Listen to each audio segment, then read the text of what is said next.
નમસ્કાર મિત્રો, થોડા સમય પહેલા 31/10/2025ની સ્થિતિએ નિવૃત્ત થયેલ જગ્યાઓ બતાવી તે જગ્યાઓ પર જિલ્લા આંતરિક બદલી કેમ્પ અને જિલ્લા ફેરબદલી કેમ્પનું આયોજન કરવા જણાવવામાં આવેલ હતું. તેનો પરિપત્ર કરી દેવામાં આવ્યો હતો. હવે તેને લઈને જગ્યાઓ છે તે સામે આવી ગઈ છે. તમામ જિલ્લાઓમાં કેટલી જગ્યાઓ ગુજરાતી માધ્યમ, અંગ્રેજી માધ્યમ, હિન્દી માધ્યમ, પ્રાથમિક વિભાગ અને ઉચ્ચતર પ્રાથમિક વિભાગમાં રહેલી છે વિષય વાઇઝ, તે પણ અહીંયા દર્શાવવામાં આવેલું છે. તે તમે અહીંયા જોઈ શકો છો, જેમાં રાજ્યની સરકારી પ્રાથમિક શાળાઓમાં ખાલી જગ્યા અંગેની વિગત આપવામાં આવેલી છે, જેમાં જિલ્લાનું નામ, ત્યારબાદ ગુજરાતી માધ્યમમાં ધોરણ 1 થી 5માં જગ્યાઓ અને ગણિત વિજ્ઞાન, સામાજિક વિજ્ઞાન અને ભાષામાં કેટલી જગ્યાઓ રહેલી છે અને કુલ જગ્યાઓ કેટલી છે તે આપવામાં આવેલું છે. સાથે અંગ્રેજી માધ્યમની પણ વિગત આપવામાં આવેલી છે અને હિન્દી માધ્યમની પણ વિગત આપવામાં આવેલી છે અને આ જિલ્લા વાઇઝ આપવામાં આવેલી છે.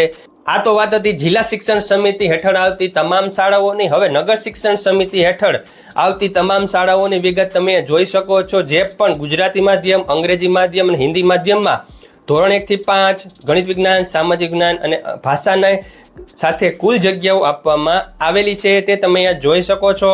હવે આપણે બદલીની વાત થઈ જ રહી છે ત્યારે આ એક પત્રક પણ જોઈ લઈએ કે રાજ્ય કક્ષાની ફરિયાદ નિવારણ સમિતિ દ્વારા અરજદાર શિક્ષકશ્રીએ અરજી સાથે જે ચેકલિસ્ટ આપવાનું હોય છે કે જ્યારે તેમને બદલીમાં અસંતોષ જણાય છે ત્યારે તે આ પત્રક રજૂ કરી શકે છે, જેમાં રાજ્ય કક્ષાની ફરિયાદ નિવારણ સમિતિ સમક્ષ અરજી સાથે રજૂ કરવાનું ચેકલિસ્ટ, જેમાં અરજદારનું નામ છે, ત્યારબાદ જે વર્ષની કાર્યવાહી સામે અસંતોષ કે ફરિયાદ છે તે વર્ષ છે, જે બદલી સામે અસંતોષ કે ફરિયાદ છે તે બદલીનો પ્રકાર સાથે તમામ વિગત તમે જોઈ શકો છો. હવે જ્યારે આપણે બદલીની વાત કરી રહ્યા છે ત્યારે જ્ઞાન સહાયકોની પણ ભરતી આવી છે, ત્યારે આ એક માઇનસ પોઈન્ટ કહી શકાય કે જ્યારે પણ કોઈ કાયમી શિક્ષક તે શાળામાં આવે છે ત્યારે તે શાળામાં રહે જ્ઞાન સહાયકને તુરંત જ છૂટા કરી દેવામાં આવે છે.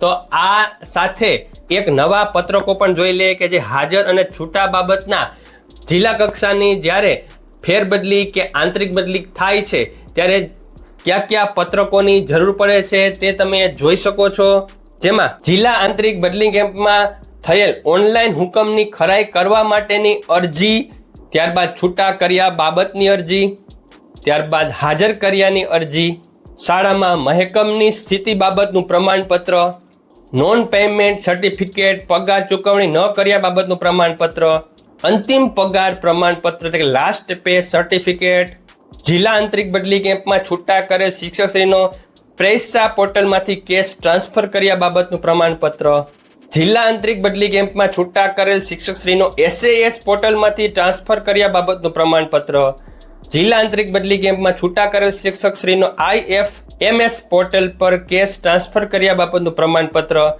જે ફક્ત તાલુકા ફેરબદલીના કિસ્સામાં જ લાગુ પડશે. ત્યારબાદ જિલ્લા આંતરિક બદલી કેમ્પમાં છૂટા કરેલ શિક્ષકશ્રીને ટીચર એટેન્ડન્સ પોર્ટલ પર ટ્રાન્સફર કર્યા બાબતનું પ્રમાણપત્ર. તો આ તમામ પ્રમાણપત્રો છે ખૂબ જ મહત્વના હોય છે. તમામ પ્રમાણપત્રો, ત્યારબાદ જગ્યાઓનું લિસ્ટ, તમામ તમને ટેલિગ્રામ ચેનલ પર મળી જશે, જેમાં 1800 થી પણ વધારે શિક્ષકો જોડાયેલા છે. તમે પણ જોડાઓ, લિંક ડિસ્ક્રિપ્શનમાં છે. આજનો વિડીયો કેવો લાગ્યો જરૂર કહેજો. વિડીયો ગમે તો લાઈક કરી દેજો, ચેનલ સબસ્ક્રાઈબ કરી બેલ આઇકોન દબાવી દેજો, જેથી કે તમને નવા અપડેટ્સ મળતા રહે. Thank you very much. જય શ્રી કૃષ્ણ.